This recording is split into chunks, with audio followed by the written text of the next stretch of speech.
What's up, guys? We are back. This is The Real Deal with Casey and Jason, and a special guest today where we talk real life, real experiences, occasionally real estate, a lot about gyms recently. Shout out Village Gym.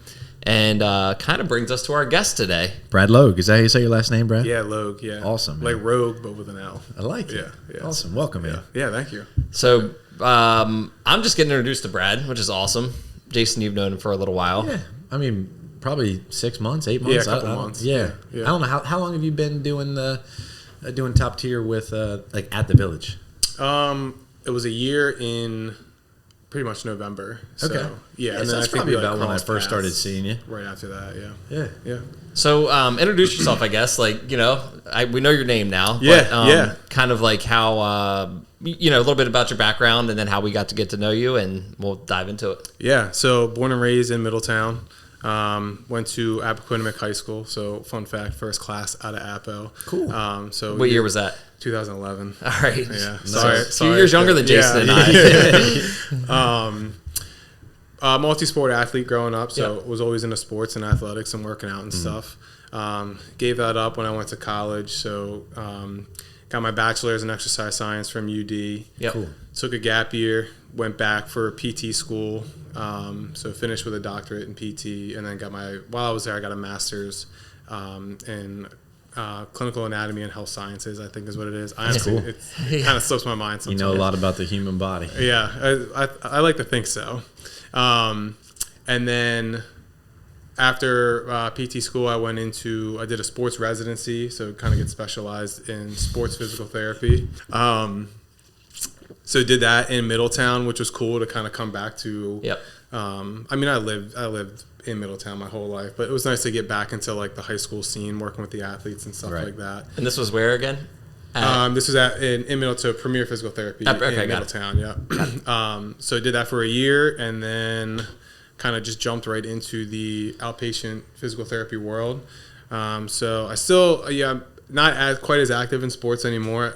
Every now and then I'll do like a men's league ice hockey, but way, hockey. That's awesome. Big Birds fan. Yes. Love the Flyers, Phillies, occasionally Sixers. So still stay in touch with the sports, but that's good.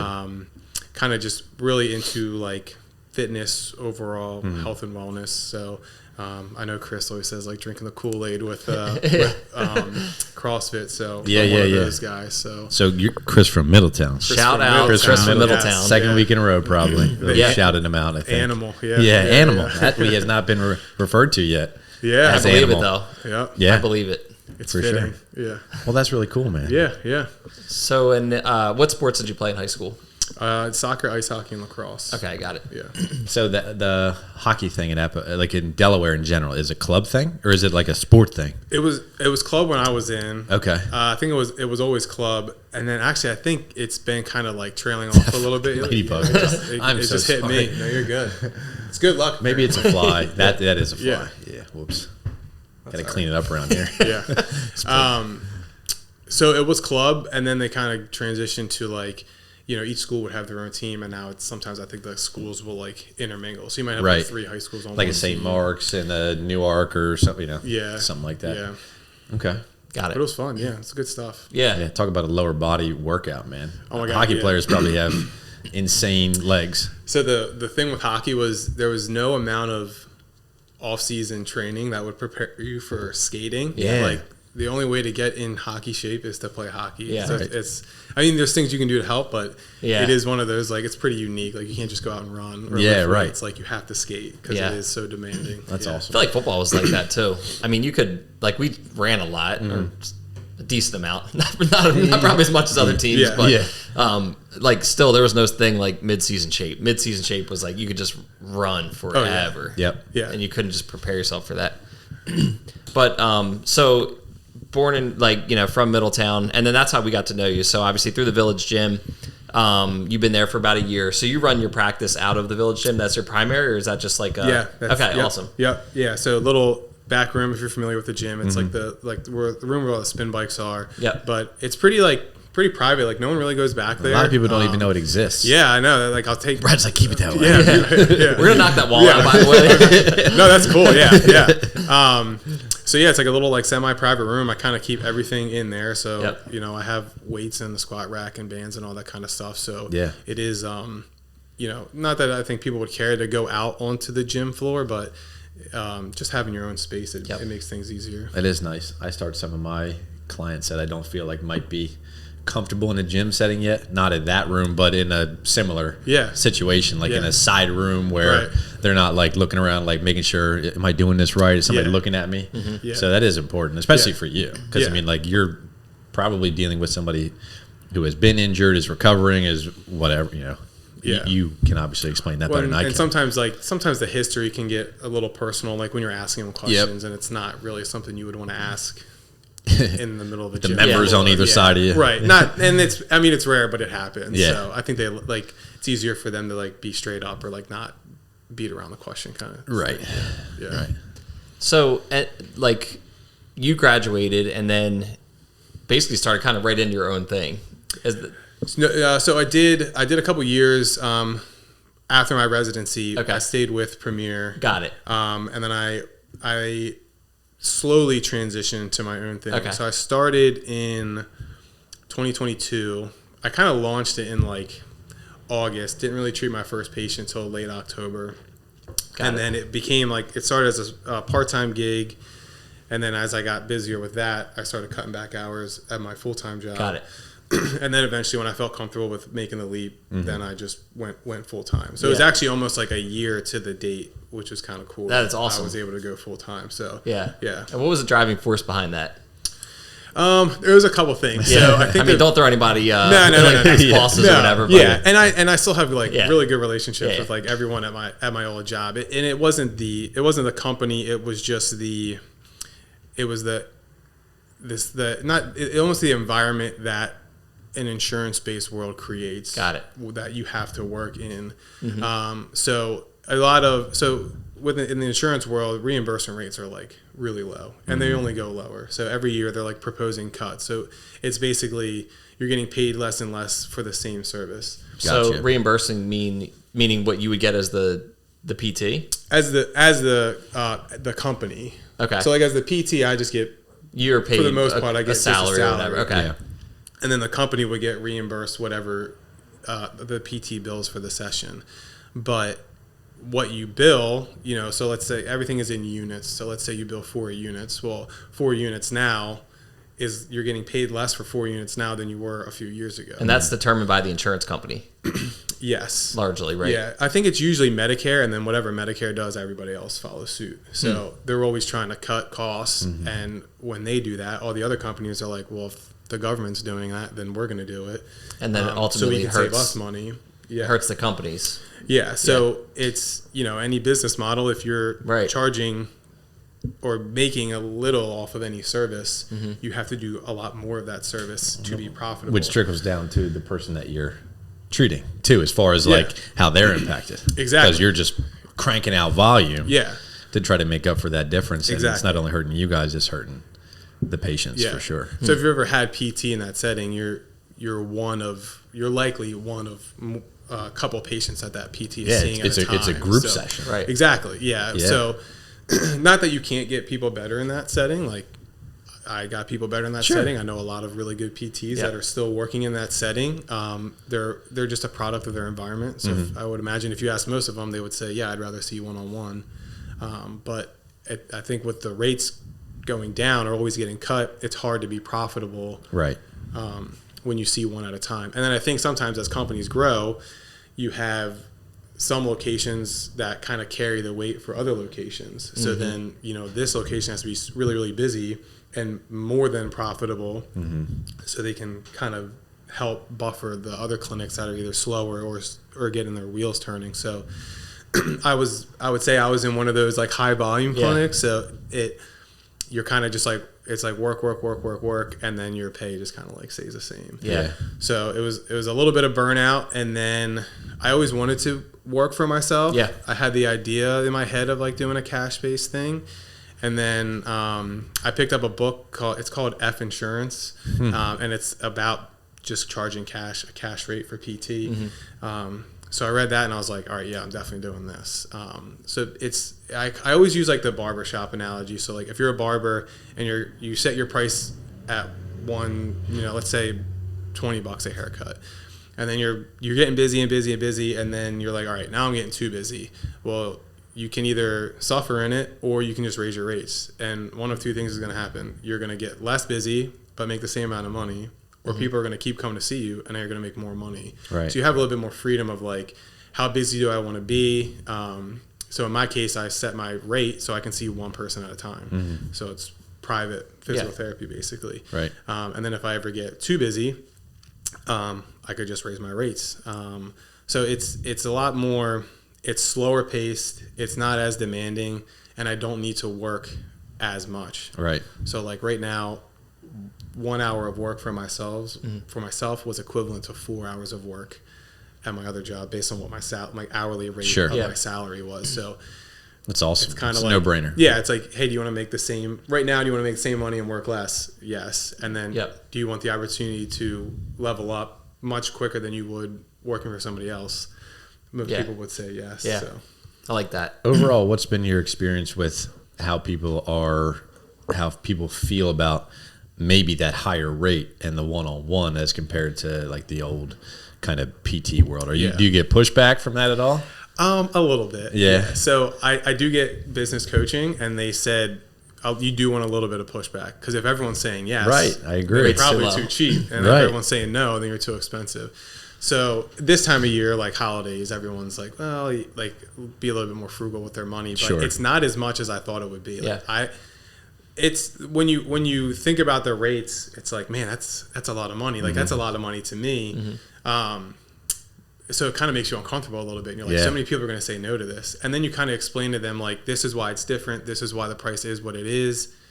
Then they get a little bit bought in. And I break stuff up. So it's not, I have packages that it knocks the price down a little bit, and then you can pay over time. So it makes it more manageable on a month-to-month basis. But I track my numbers, and I would say probably about 80% of the people that come in and see me, 80 to 90% will end up buying a package. So that's awesome. Far more often than not, people are seeing the value and signing up. So and now, like with Premier or whoever, it doesn't have to be Premier, but does the insurance regulate how long you see that person? They can.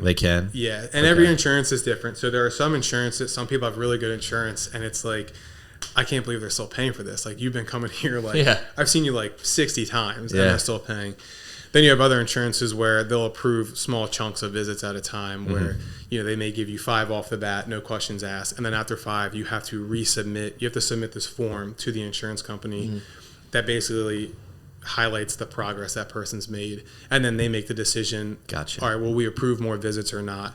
And then that always sucks, because people are used to someone else, their insurance, paying for them to come, and then all of a sudden they're cutting them off. And it's like, well, I don't feel ready to be done. I know that seems weird. It's like you want to justify the progress that they're making, but also that could be the reason that the insurance company says they're good now. Yeah. And then maybe they just get to a point where they weren't fully ready to either go back to participate in sport or whatever, or life, or and then like you said, it's cut off. Now what? Yeah. That's crazy. And then they either feel stuck, or it's just kind of, it's harder to dig into your own pocket after someone has been paying for you this whole time, or if you weren't made aware that was a possibility. I have had cases where it's like post-op patients where, and everyone's different. So some people, you guys could both have the same issue, but Casey, you only need to be seen 5 times, and Jason, you need to be seen 10 times. Right. Everyone's different. So you do get those scenarios where, I've had the post-op patients where other patients with the same surgery have been done at this time, but this person, for whatever reason, is not making progress. And the insurance is just like, no, they're done. So it doesn't have to be done PT. It's just they're not paying. Done anymore. paying. Yeah. Damn. Yeah. So when you looked at it too, like, is there a hybrid model where some companies, or the option to like take insurance until it runs out, then charge on your own? Yeah. So I'm a part of a group that it's a business group and business coaching that it's all cash-based PTs, and there are a lot of PTs that are hybrid. Yeah. I think most of the ones that are hybrid are either they're only in network with a few insurances, probably the ones that have the better reimbursement. Right. Because that's the other thing too. So if you did that, right, then the insurance would set your rate still. Yeah. Of what they would reimburse. So kind of like, you're kind of shooting yourself in the foot a little bit, right, by doing that. And then you're just, I don't know, I guess maybe if you use it as like a lead funnel or something where you're like able to get more clients to start, maybe you could transition them. But well, and then sometimes, at least for me in the back of my head, it would be, like if I go through Jason's insurance, like Jason's insurance may pay me like $100, but then if I'm charging you cash, right, I make $160 off of you. It's like, if you guys both need the same time, it sounds kind of messed up. But it's like, I'd rather treat you because I'm going to make more money. That's your business, though. Yeah. So I would say the ones that are hybrid, if I had to guess, are more, they started in the in-network world and are now transitioning to out-of-network. Got it. Then there are cases where I know there's a cash-based clinic. It's a big baseball clinic, and they take workers' comp, but that's because they work with a lot of MLB athletes. Got it. And that's their work. So they go through a workers' comp. So that's probably the extent of insurance I would take is pretty much workers' comp. Right. Yeah. I like that. It's we talk a lot about kind of, I don't know, just not necessarily going with the flow of everything and the social pressure that kind of comes along with everything. So I like the fact that you're like, I'm going to do it a little bit different. Because you don't hear that often, really. I mean, there's a lot of, I don't know, the medical insurance. Like, we just looked at that for my family and how much it costs. I'm like, dude, this is the biggest scam in the world. Yeah, it's crazy. Yeah. And, like, this is the big, like, I've paid, it's $1,500 a month for my family to have health insurance that we haven't used in 2 years. I'm like, how much does it cost? Like, to go to the doctor, like, it's going to cost me a couple $100. Like, I'm not paying $18,000 a year guaranteed. Yeah. Just insane how much money do you spend for this? And I'm like, we don't use it. A lot of other people use it. So you're kind of like, insurance, the whole idea, right, is that you're putting money into a pot essentially. Yep. That it spreads out the risk and costs for everybody. But if you're the one that's not using it, you're just funding it for the next person. You're donating, basically. Yeah. I'm like, this is crazy. So we looked at some different options. But, I guess part of the, like from my end and looking at it like a consumer, one of the things that I was like hesitant about was like, well, God forbid you do need something that is very expensive, and then you have to kind of swallow that thought of like, I didn't pay for insurance a little bit, all these, all this time, now I got to come out of pocket. Yeah. So even though I don't take insurance, like I still have my own health insurance. Yeah. And go figure, once I got on my own insurance, I started paying my own premiums. That's when I started going to the doctor more. Yeah. And I don't have a good plan. So like I'm paying. You're still paying, right? I'm trying to meet my deductible. Yeah. So I'm in the same boat as you where it's, if I'm going somewhere, I'm probably asking for a cash rate, because a lot of times if you ask for a cash rate, you'll actually pay less versus if you're saying, I want this to go towards my deductible. Right. So I'll pay a cash rate, but it's really just like, my doomsday backup, where it's like, if I get in some kind of accident or I'm spending time in the hospital or I need a big surgery, right, I'll pay my out of pocket, which is like 10 grand versus paying like 30 or 50 grand. Yeah. So I'm not against having it by any means, but I think people are always like, oh, well, I'm going to use my insurance, I'm going to use my benefits. And I'm like, do you know what all of that means? So I'll tell you an example. So I had a prescription that was $80 a month going through the pharmacy and with my insurance. And my doctor is a concierge doctor, so the same as me. They don't accept insurance. And I was talking to her about being on the medication. It was prescribed by somebody else, and I was like, I don't think I want to take it because I don't feel like I need it, and it's this much per month. And she was like, well, would you want to get it from here? And so I was like, can I? And she's like, yes. So she was like, I'll be right back. She comes back. She's like, 3 months supply, $7. Wow. Where 3 months supply going through the pharmacy and probably going through my insurance, $240. So sometimes it's like, you want to use your insurance, but like you actually may be, you may be spending more. Yeah. Now in your case where you have a family, it's like more chance of more people going to the doctor under this plan. It may be worth it to put some of that money towards the deductible, and then hopefully later half of the year you're just paying a copay. Right. But someone young like myself with no kids. Yeah. I also think most people wouldn't even know to ask or to even think that, hey, because I have insurance, they probably already think that they're getting the best rate on whatever it is. Yeah. You know what I mean? I would never think to be like, or luckily that doctor said something to you where you could go around your insurance and pay significantly less. Like that doesn't click in my head. I don't know if it's true, but I've heard that once you once the doctor, whoever it is, knows that like, yeah, this person's going to go through their insurance, they're legally not allowed to tell you that you would save money paying cash. I'm not 1,000% on that, but I'm fairly certain that's the case. Like, wouldn't surprise me. Yeah, it definitely wouldn't surprise me. So yeah, it's the insurance world is crazy. Yeah, it is. Which is why I was like, I want to get out of there. Yeah, I mean, I don't blame you, and I think we're seeing a shift in society of people kind of going away from that kind of thing. Mm-hmm. So I think hopefully that's a good thing for your business. Yeah. I also have seen like so Carter had his tonsils out, and like the bill we got from the hospital was like, it was I want to say like $15,000, and then it was like, but because you're using insurance, insurance is only reimbursing like $7,000. So like that's all we're gonna bill. Mm-hmm. I'm like, so it seems to me a little like, so you billed 14, knowing you were only going to get 7. Our deductible was whatever, but it just seems like they could bill whatever they want. Yeah. And it's way more than what you would, you know what I mean? What you would pay. And they're like, let's just see how much we can get from the insurance company.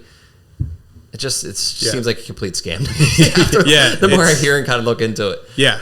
Yeah. And then the insurance will have like allowable charges. Mm-hmm. So sometimes like in the PT world, like there are some clinics, I would say not in my experience where I worked, but there are some clinics where they'll overstep how much they're actually billing. Like it's the amount that you're billing is not possible for the service that you provided.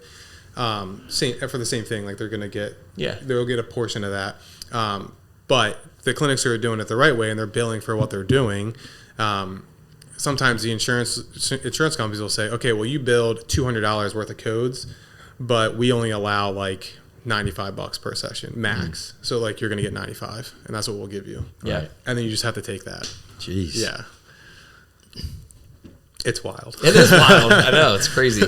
It's good to talk to you about it too, because again, it's something we just looked at and just kind of, again, looking at these options, I was like, man, this is, when you start doing the math on it, which I never did before. I was just like, whatever, I got it through my work. Yep. I'm assuming that's going to be the cheapest option. We'll just pick the high deductible and just roll with that. But then started looking around. Actually, we were able to find like the marketplace, and it was a heck of a lot cheaper. Mm-hmm. Yeah, for also a terrible plan that it's catastrophic. Right. That's what I mean. Still, marketplace is what I have as well.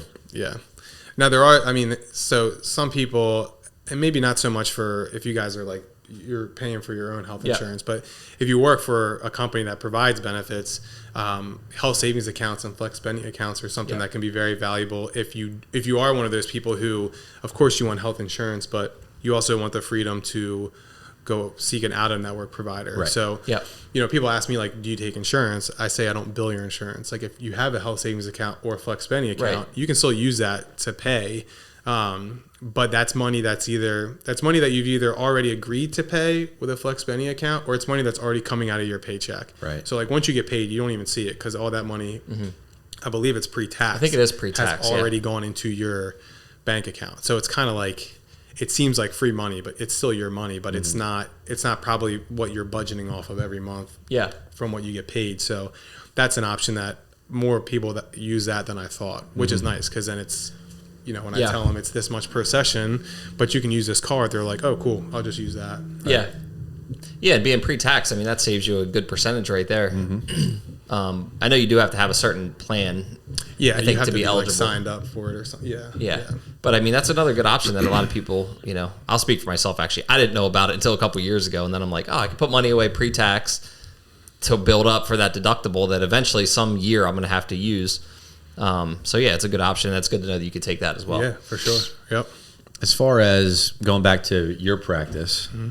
And the actual business side of like what you do, was there anything like unexpected as far as like, I'm going to run my own PT business and this is, how I see it going? And like, was there anything that you have found that's unexpected in what you do on a day-to-day basis? Yeah. I mean, not as much as if I went at it alone, because I did get business coaching and it's through a company that is for cash-based providers. So PTs, chiros, that kind of stuff. So they kind of do a good job at laying the foundation and the blueprint of like, these are all the things that you need to consider, and you've probably only considered like a quarter of these. Right. I would say the one before I actually started it and started to like look at numbers and stuff, I would look at how much do I make at my current job, and then how many patients do I need to see to make that same amount of money at whatever rate I set. And it was something like 10 people a week. And I was like, I could see 10 people in 2 days. Right. And then I work 2 days a week. But that didn't account for other business expenses. So then once you get into, you add up your business expenses, then it becomes, I actually need to be busier than I thought. Right. So early on, it seemed like probably how most entrepreneurs feel, like you only look at the positives. Like you look at the greener grass. Revenue. Exactly. Yeah. And then you get into it and you realize like, oh, there is a lot more that goes into it. Yeah. But my business coaching, it's PT Biz. Shout out PT Biz. Yeah, is that an ongoing thing, or was it just like something to get you up and running? It's ongoing. Yeah, and they have different phases. So like they have an early like start out like kind of like a teaser phase. Like we'll give this to you for X amount of months, and then you can jump into they call it their mastermind group, and it's a nationwide group. So bouncing a lot of ideas off of each other, and if you haven't experienced something before, there's a good chance somebody else has. So that helped a lot with any uncertainty I had about going into business. But I mean, I'm a year in, so I'm still learning every day. That's a great thing how to have, run though. a business. I know Casey's really good with that as far as being a part of those. You know, you just mentioned the word mastermind. I know maybe you're not in that part of the PT biz yet, but you're in Master Networks too, right? Yep. Yeah. Yeah. I mean, I think those. Yeah, things, I'm on Thursday, right? Yeah. Tuesday. Might be combining. I heard some rumblings that we're going to be combining. Yeah. Okay, that'd be cool. Yeah, it would be cool. Yeah. I mean, but just to be in a situation where you can bounce ideas off one another, very valuable. And it's neat because we're two totally different fields, but at the end of the day, like business is business. So you can kind of, and I would say almost everyone in my group has been in business far longer than I have. You have a really good group over there. Yeah. And they've, they're all very successful people that probably started somewhere close to where I am. So it is nice to see, or even just listen to the conversations and the problems that they have now being so big compared to the problems I have, where it's just me. Right. So that is nice to, it's almost like mentorship almost, even though it's totally different from PT. Yeah, there's definitely a lot you could take from that, and just learning from people ahead of you. I think that's huge. That's one of the things I miss now. Like my new role at U Mortgage, we had a big group at Nations, and it was just constant. There was a lot of meetings, which kind of like, you get sick of them, but it's like you kind of need that just constant refinement and feedback. Yeah, right. So something now that I kind of have to find outside of that, which is Master Networks is big for me. I lean on that for sure. And then, just the connections you have. Yeah. Just making sure you're keeping in touch and seeing Jason once a week at least for this and, other things. It's all helpful. And especially, in my case, being I'm just solo right now. In my other job, like I had 3 or 4 PTs or a director that I could go to with any questions or anything like that. And now that you're by yourself, you're like, oh, I don't have that. So fortunately with the mastermind group that I'm in, I can message or text somebody if I had any questions, even if it's not regarding business, like just regarding like clinical care. Yeah. So it is nice to, for sure to have a network of like, I need help or I have a question. Yeah. What's on the horizon for you? Like, what's your vision for this thing and say like, I don't know, a year, a couple years, or even like long term? What he's asking is, how long are you staying at the village? Yeah. I'm not asking anything specific. I brought this contract. Yeah, right. So, I mean, long term, the goal is to eventually have my own like brick and mortar. Yeah. I would love for it to become something where it's not just me. Like I have, some kind of strength coach or multiple PTs working with me. I don't know if I want more than one location. But I've already crossed, like full-time job was like, that was the biggest step moving forward. So I've crossed that off. So now it's just growing. And I almost I'd rather hire too late to the point where it's like, I'm so busy that, I should have started looking at hiring someone months ago. To me, that'd be a good problem to have. Yeah. But, definitely being on my own, being my own thing, and then just being more involved and integrated in the community. So the more people that know you, the more people that will come and see you. So I definitely, there's a lot of clinics in the Middletown area that have that, where you think of PT, you think of that clinic. Right. So I just want to be in that mix, but then I'm different. So to have that, I don't have to do as much marketing and like fishing for patients. It's just like, I've heard of you. I'm going to come work with you. Yeah. And you mentioned having a strength coach, but I kind of sort of see you as, I think you probably see yourself as a strength coach to a degree, right? Yeah. I mean, I know you're branded as a PT, but just from what I see, you know, I don't have the background that you have, so I cannot treat. But we do similar things. Yeah, for sure. You know what I mean? You are you're a strength coach with a PT degree with tons of knowledge. You know what I mean? So I think there's a lot of crossover there. Yes. Yeah. Yeah. I'm humbly enough, like there are. I've never had like a strength and conditioning certification. Like I have my exercise science degree, but and that's not even. There's a lot of like really good strength coaches out there that have no formal background, but I would almost want it to be like somewhere I could just like hand off. Like I really enjoy the PT side of things, and then get somebody that really enjoys the strength and conditioning side of things. So it'd almost just be like a smooth transition. Like, all right, you're out of pain, but you're already in our system, and we want you to leave us better than you came to us.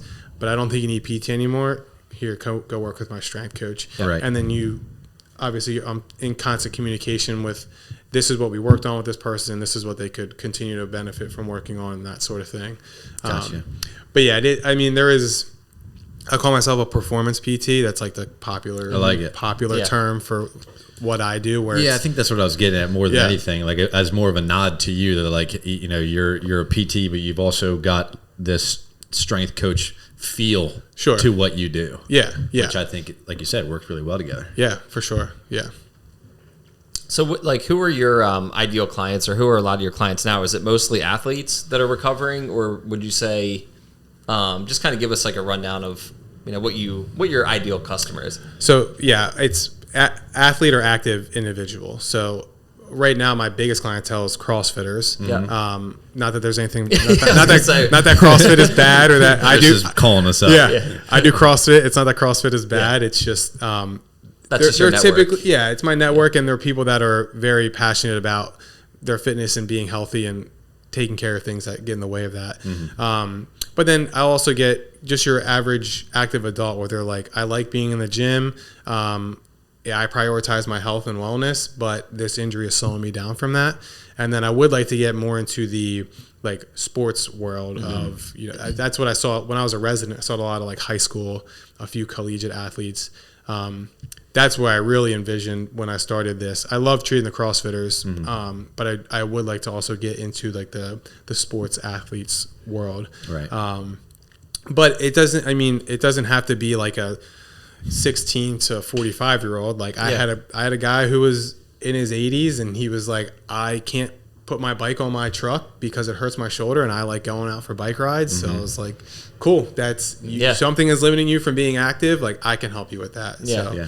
Now, is that something that in the insurance world, that guy would have a problem getting to a PT? Do you think if it was just something like that, like he didn't have he didn't just injure himself. Yeah. He just kind of was like, this is weird. Would he have a problem getting treatment? Probably not. Truthfully, no? Like they could go to, if they had a primary doctor, they could go to their primary, get a referral. Yeah, and just get sent to PT. Gotcha. Delaware is actually a direct access state, so you don't need a referral from a doctor to go to PT. Some insurances will require you to get authorization, but if you don't use your insurance, that's not a problem. That's not a barrier. So you can actually go right to a PT for anything, and you have up to 30 days to work with that PT before they have to contact a physician. Gotcha. So I could fax or call a doctor and say, I'm seeing this patient, and it's someone they're already connected with. I can't just call a random doctor. Yeah. But I'm seeing this patient for this issue. I intend to continue to see them. Let me know if you have any issues. And a lot of times, if something like that guy, like if he was to go to a doctor, a good doctor, in my opinion, would just say, go to PT. Try PT first. Like PT should be your first line of defense. Like any doctor that wants to push imaging or injections or even a surgery like right away, huge red flag. So PT is always your best bet. PTs are trained to see, is this something that even if you came to me for one visit and I was like, man, I don't think this is a PT thing. I think you need to go see a medical doctor. We're trained and educated to pick up on those red flags and those signs of this is not a PT issue. Gotcha. And that's where that 30-day thing comes into. Like you don't want to be treating a patient forever that has this random ache that ends up being some type of cancer or something like that, and you totally missed it. So, Okay. Makes sense. Curious, like with what you do you talk about diet at all? Does that ever come up with your patients? It does. So I have three big things that I like to at least mention or get the person to think about. So it's diet, sleep, and stress management. Mm-hmm. I'm not a dietitian. I'm not a nutritionist, so I don't really dive into diet at all, but I do understand the benefits of a healthy diet, of sleep, and of stress management. So I do kind of like to bring their awareness to that. Like, have you ever tracked your calories? Mm-hmm. Most people haven't. And, from personal experience, when you track it, you may find something like, oh, wow, I like really do not eat enough of X, Y, Z, or I'm eating way too much of this. That's something that can very much feed into injury. If you're underfueled and you're constantly training, it's not a matter of if, but when something's going to go wrong. Very common. Oh yeah, very common, and especially in high schoolers too. Mm-hmm. So talk about like sleep and nutrition. High schoolers are probably not eating quite enough. Their sleep schedules are totally screwed up. Yep. And then between their stressors of relationships and school and sports and stuff. Those are three big things right there where I don't care how much strength training you're doing outside of PT. If you're doing if you're seeing a massage therapist all the time, if you're doing the Theragun and foam rolling, I don't care how much of that you're doing. If you don't have those three things in check, you're doing yourself a disservice. Yeah. So that's almost like the bottom of the iceberg is those three big things. Yeah. All the cool stuff like the compression boots and the Theraguns and the needling and all that stuff, that's just the tip of the iceberg. Yeah, so I bring it up, but I try not to overstep my bounds in terms of like nutrition. Yeah. That's good to know though. I think because it is important. I think in anybody if you're going to get results, like you have to look at those big things. Yeah, that's the foundational stuff. Yeah. That a lot of people overlook. Right. And I try and pride myself on like root cause of the problem. Yeah. So like, of course I want to get you out of pain, but that's not where you stop. Like I want to figure like, why did this happen in the first place? Mm-hmm. And let's take care of that so it doesn't keep happening. Right. Even though that may be a bad business model, they keep coming to see me. It's like sometimes I'll tell people like I'm trying to get rid of you as soon as I meet you, because if you're not coming to see me anymore, there's a good chance that means you're just doing better and you don't need me. Yeah, right. Yeah, I think that's a great business model. Actually, I think that's the difference between somebody who's going to sustain their business and grow their business because you're treating people the right way.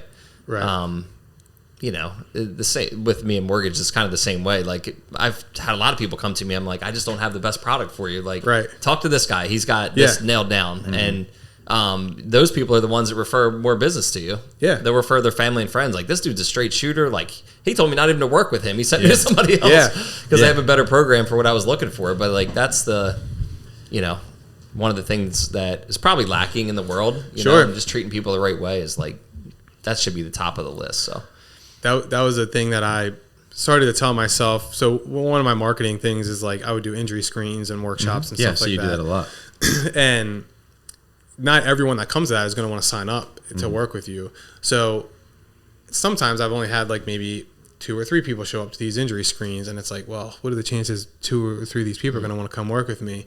But then it became like, well, if I can give these people a good service, free or not, even if they're not someone that's going to come work with me, they may know someone that wants to come work with me, or at least mention to me and get them in my pipeline. So it is, trying not to get those goggles of like, oh, is this person going to make me money? And if the answer is no, I'm not interested. Like, I do want to help anybody as much as I can. Yeah. Yeah. And like you said, maybe that's not that person, but they're like, wow, that Brad guy, like he didn't try to like hard sell me on anything. Like he was legitimately concerned about like how he could help me. Yeah. And so you should go see him. Yeah. Because you do have an issue. Yeah. Right. And I really like him. He's a good guy. Right. Same thing with the real estate world. Like, oh, I'm not ready to sell, but I know somebody who is, and like Jason and Casey, like they're 2 awesome guys. Like I would refer them in a heartbeat. So it is a lot of relationship building is what I've learned. Yeah. And I think the big shift for me was when I realized that I'm going to be doing this a while. Like with mortgages in the beginning, like when I first started, it was grinding. We would send out 50,000 mailers a month, and we were just taking inbound calls. And it was like, dude, you were trying to like volume close a deal today because that's the only chance you had. Right. And then when I made that shift, and I'm like, I'm going to be doing this for ever. Like I don't ever plan on stopping. So I don't need to look at that one opportunity as like, this is my chance to eat for the month. It's more like if I just treat this person the right way, I keep in touch with them, I make sure that they're in good hands. Like they're going to refer family, friends. I'll get their refinance when they're ready. I'll get their next house when they're ready. I don't need to get everyone right now. Yeah. And it's paid delayed gratification. Yeah. Something nobody wants. Yes. But it's the best thing. Yeah. Yeah. It just takes that, it takes the pressure off too. Like none of us are like high pressure sales, like going for a hard close. I mean, at all. And it's worked out so far for us. I'm not even really good at soft closing. Yeah. I'm terrible. Yeah. I talk more people out of buying houses than into buying houses. Yeah. Like, man, he's a really cool guy, but like, I don't feel good about selling my house. You guys don't want this. Yeah. You don't want to sell now. No. It's always a good time to sell. Yeah. That's awesome. It's been good to get to meet you here. I'm looking forward to, meeting you more. Maybe we'll combine groups like I'm hearing. So Master Networks will be in the same group there. That'd be awesome. Any other questions for Brad while we have him? He always does this to me. I put Jason right on the spot. Whenever Every I can't time think of another question. Nah, got nothing. Yeah. As soon as we turn you had some really good questions. Yeah. As soon as we turn off the mics, Jason will start rattling off questions for him. Like, I was wondering about that. Something you said back there. Yeah. It's just how it works. But yeah, I mean, I'm excited for you guys to take over the reins. It'll be cool to see like what you guys do with the place and Thanks, man. how things change. And yeah, I'm definitely looking forward to being involved in any way I can. Oh yeah, so man. It'll be good. Yeah. It's been a great gym for the last 20 some years, and change can be a good thing. So I'm looking forward to it. Frank and Donna and all of them all the time. It's like it was a no-brainer for us because of the people that are there. Yeah. You know what I mean? That's the most important part. Yep. Yeah. The members, the staff, people like yourself that we're just like, those are great relationships. Like with those people, we can do literally anything. yeah. Yeah. So Yeah. Yeah, they got a solid following there. So it'll be good. yeah. Yeah, we're excited about it. And then our kind of mission behind this whole thing too has just been helping people, and like that's kind of like the forefront of why we even started the podcast and just all of this. So the gym aligns so well with that. That's kind of your mission too. Like you want to make people, help them get better, help people that are active, stay active.